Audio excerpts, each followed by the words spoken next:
আসসালামু আলাইকুম, কেমন আছেন সবাই? আজকে আপনাদের সাথে ডিফারেন্ট একটা কেক শেয়ার করব।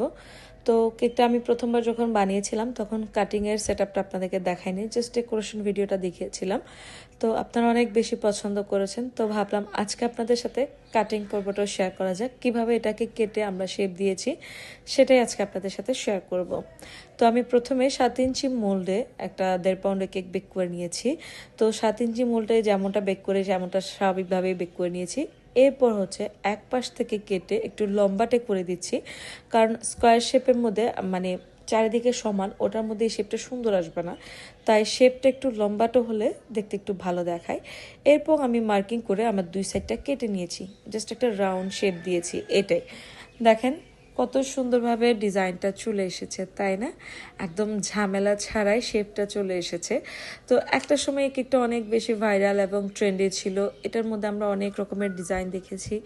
তো অনেকে আবার করেছেনও, এমনও দেখেছি যখন আমি আমার ওই আগের ভিডিওটা শেয়ার করেছিলাম, অনেকে দেখলাম নিজেদের পিকচার শেয়ার করেছেন। আমার খুব ভালো লেগেছে যে আমার এই ডিজাইনটা আপনাদের কাছে পছন্দ হয়েছে, তার জন্যই তো আপনারা আপনাদের ডিজাইনগুলোও আমার সাথে শেয়ার করেছেন, তার জন্য অসংখ্য ধন্যবাদ। তো সেজন্যই অনেকে এই শেপটা নিয়ে টেনশনে পড়ে যান যে কিভাবে করবেন। তো আমি ভাবলাম যে আমি খুব ইজি ওয়েতে দেখিয়ে দিই, যদি আরও কেউ করতে চায় তাহলে আরামসে করতে পারবে, কোনো ঝামেলা ছাড়া, এই আর কি। তো আপনাদের সাথে কথা বলতে বলতে আমার এই কেকের ফিনিশিংটা চলে এসেছে, দেখেন কত সুন্দর হয়েছে না? এরপর হচ্ছে আমি একটা 6 পিন নজেল দিয়ে বর্ডার লাইন করে দিচ্ছি।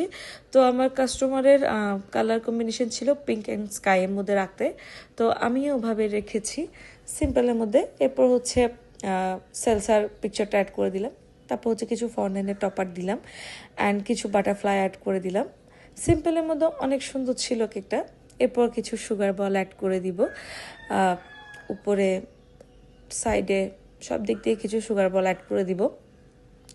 তো আমি চট্টগ্রাম থেকে কাজ করতেছি, আপনারা আপনাদের পছন্দ মতো কাস্টমাইজ কেক অর্ডার করতে পারবেন আমাদের পেজে। আমরা চেষ্টা করব আপনাদের সুন্দর একটা কেক প্রোভাইড করার জন্য। তো এই তো আমার কেকটা রেডি হয়ে গেছে। আপনাদের কাছে এই সুন্দর ইউনিক ডিজাইনটা কেমন লেগেছে অবশ্যই জানাবেন। সবাই ভালো থাকবেন, সুস্থ থাকবেন, আমার জন্য দোয়া করবেন। Thanks for the watching, tata.